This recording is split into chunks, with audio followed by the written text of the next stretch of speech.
Hello friends, जैसे कि आप जानते होंगे कि किसी भी घटना के लिए आईपीसी में जिस तरह से सेक्शन दिया हुआ था, ऐसे ही अब नए अधिनियम एनएस भारतीय न्याय संहिता में भी सेक्शन दिए हुए हैं। तो हो सकता है कि आपको आईपीसी के सेक्शन पता हो घटना के अनुसार, लेकिन जो अब परिवर्तन हुआ है काफ़ी अधिवक्ताओं को भी नहीं पता और आप लोगों को भी नहीं पता होगा। तो आज मैं जो वीडियो बना रहा हूँ वो इसी विषय पर बना रहा हूँ कि बीएनएस की ये धाराएं आम नागरिक को जरूर जाननी चाहिए। तो वो कौन सी धाराएं हैं जो कि आपको जाननी चाहिए वो मैं बताऊंगा।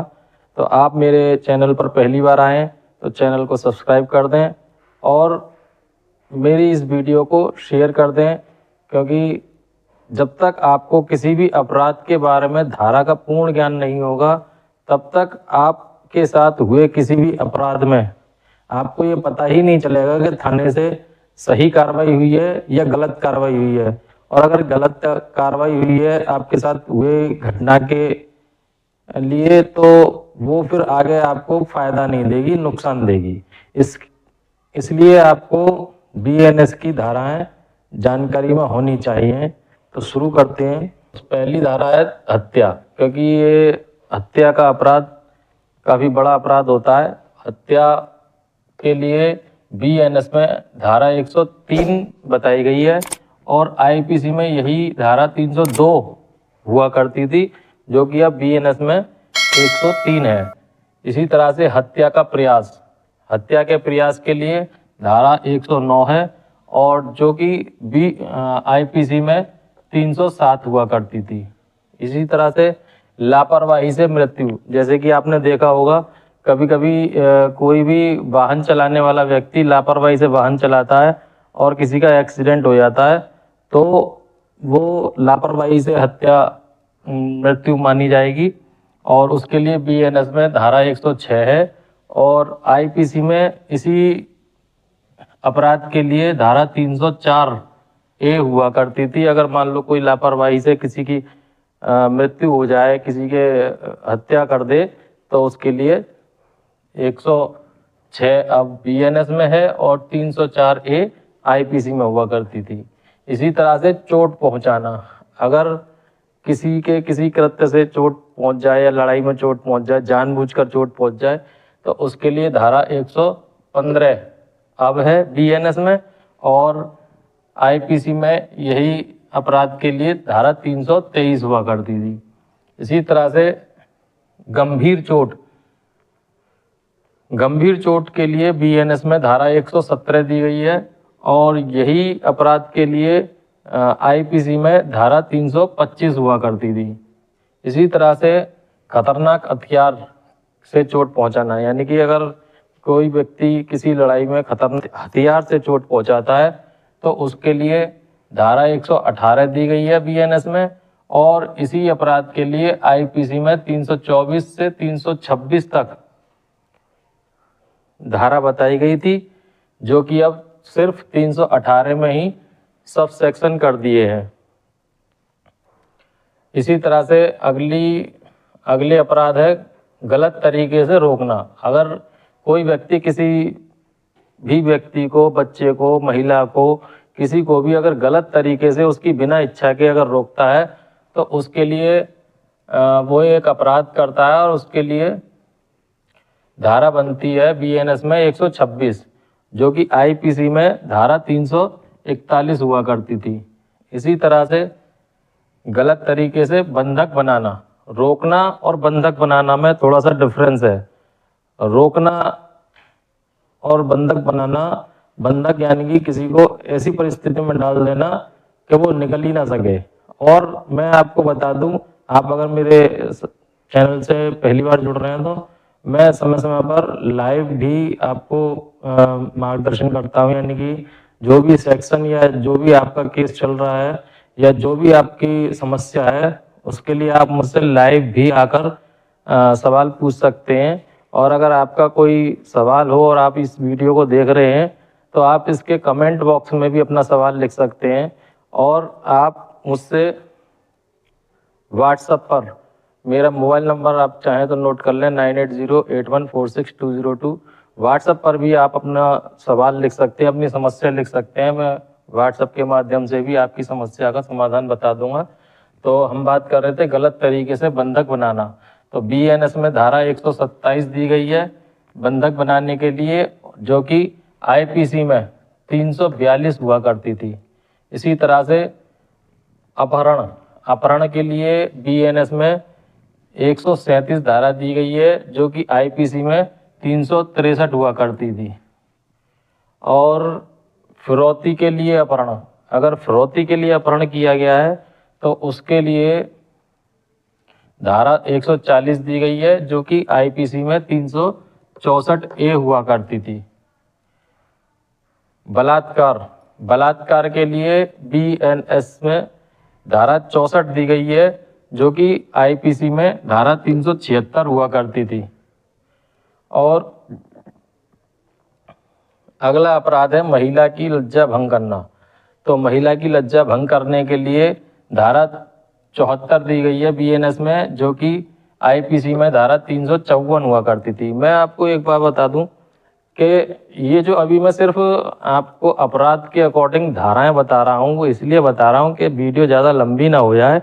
और आपको अगर प्रॉपर जानकारी चाहिए, सज़ा पूछनी है, जमानत पूछनी है, या जो भी आपको इस सेक्शन से संबंधित जानकारी लेनी है, तो मैंने आपको बताया आप कमेंट बॉक्स में लिख सकते हैं, मेरे व्हाट्सएप नंबर पर भेज सकते हैं, या मैं समय समय पर जब भी समय मिलता है तो मैं आपके लिए लाइव भी प्रेजेंट होता हूं। तो उस लाइव में आकर भी आप मुझसे पूछ सकते हैं, या आप मुझे कमेंट भी कर सकते हैं कि आप कब चाहते हैं कि मैं लाइव आऊं। और ये भी बता सकते हैं आप मुझे कि भाई मुझे अगली वीडियो किस अपराध में या किस सेक्शन पर बनानी है, या क्या आपको जानकारी चाहिए, तो मैं उस पर भी वीडियो बना दूंगा। तो महिला की लज्जा भंग करने के लिए अब BNS में धारा 74 है, जो कि IPC में धारा 354 हुआ करती थी। पीछा करना, अगर मान लो किसी महिला का, किसी लड़की का कोई अगर पीछा करता है तो वो भी अब अपराध है। और पीछा करने के लिए BNS में धारा 78 बताई गई है, और जो कि IPC में धारा 354D हुआ करती थी। थोड़ा सा डिफरेंस अब कर दिया गया है एक्ट में। जब आप पूरा एक्ट पढ़ेंगे तो उसमें डिफरेंस मालूम पड़ सकता है। और अगली धारा है चोरी की। तो चोरी के लिए अब धारा 303 है, और IPC में 379 हुआ करती थी। इसी तरह से झपटमारी पहले नहीं थी, और अब BNS में भारतीय न्याय संहिता में अब झपटमारी के लिए सेक्शन अलग से दिया गया। झपटमारी के लिए धारा 304 है BNS में, और पहले IPC में इस तरीके के अपराध के लिए कोई अलग से सेक्शन नहीं था, वो चोरी में ही शामिल हो जाती थी। अच्छा, अगली धारा है लूट की। तो लूट के लिए BNS में धारा दी गई है 309, और IPC में 392 हुआ करती थी। इसी तरह से डकैती, अगला अपराध है डकैती के लिए अब BNS में धारा दी गई है 310, और IPC में 395 हुआ करती थी। और आपराधिक न्यास भंग के लिए धारा दी गई है 316, और आपराधिक न्यास भंग शायद आप समझ पाए हों या नहीं, मैं इसको बता दूं कि आपराधिक न्यास भंग होता है कि अगर किसी को आपने कोई वस्तु, कोई सामान या रुपए दिए, और बात ये है कि वो लौटा देगा और वो नहीं लौटा पाता है, वापस नहीं करता है, या आप इसे ऐसे कह सकते हैं कि वो आपको आपकी चीज वापस नहीं कर रहा है, तो आपराधिक न्यास भंग होता है। आपराधिक न्यास भंग का वह अपराध करता है। उसके लिए BNS में धारा 316 है, जो कि IPC में 406 हुआ करती थी। इसी तरह से अगली धारा है धोखाधड़ी, और धोखाधड़ी के लिए BNS में धारा दी गई है 318, जो कि IPC में धारा 420 हुआ करती थी। इसी तरह से अगली धारा है जालसाजी। अपराध है। अपराध जालसाजी के अपराध के लिए धारा 336 है बीएनएस में, और आईपीसी में इसी अपराध के लिए धारा 465 हुआ करती थी। इसी तरह से अगले अपराध के लिए जालसाजी दस्तावेज का इस्तेमाल करना, यानी कि अगर किसी जालसाजी के लिए, धोखाधड़ी के लिए अगर दस्तावेजों का इस्तेमाल करना या गलत तरीके से दस्तावेज बनाना या कुछ भी दस्तावेज गलत हो उसको प्रेजेंट करना, ये अपराध होता है। और उसके लिए धारा 340 है बीएनएस में, जो कि आईपीसी में धारा 471 हुआ करती थी। इसी तरह से अगले अपराध है आपराधिक धमकी, यानी कि किसी को किसी भी अपराध के लिए धमकी देना, अपराध करने के लिए धमकी देना, तो उसके लिए धारा है 351, जो कि आईपीसी में 506 हुआ करती थी।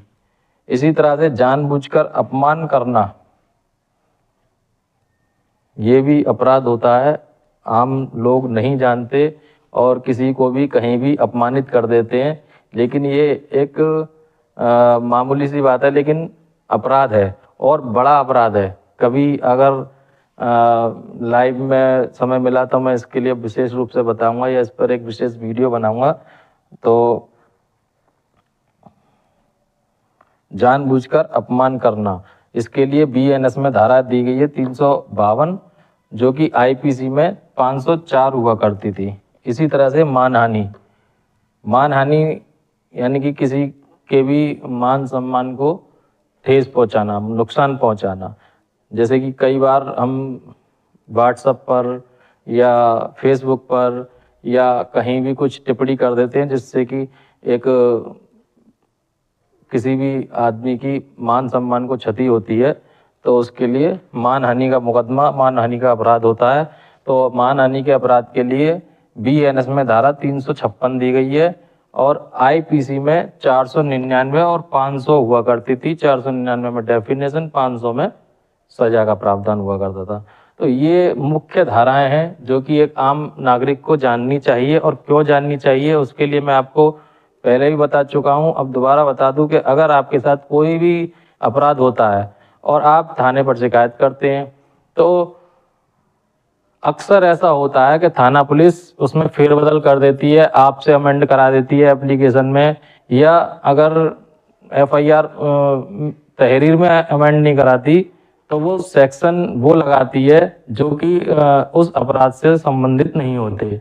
तो अगर आपको धाराएं पता होंगी अपराध के अकॉर्डिंग, तो आप सही एफआईआर दर्ज करा सकते हैं और अपराधी को सही सजा दिला सकते हैं। तो मैं फिर आपको बता दूं, मैं अधिवक्ता विनोद कुमार सिंह आपसे जुड़ा रहूंगा। आप मेरे इस चैनल को सब्सक्राइब कर दें और वीडियो को शेयर करें। अगर आपको कोई सवाल करना है तो इसके कमेंट बॉक्स में लिख दें। मैंने आपको अपना नंबर बताया जिससे कि आप व्हाट्सएप पर मुझे मैसेज कर सकते हैं, व्हाट्सएप पर जानकारी ले सकते हैं। जय हिंद, जय भारत।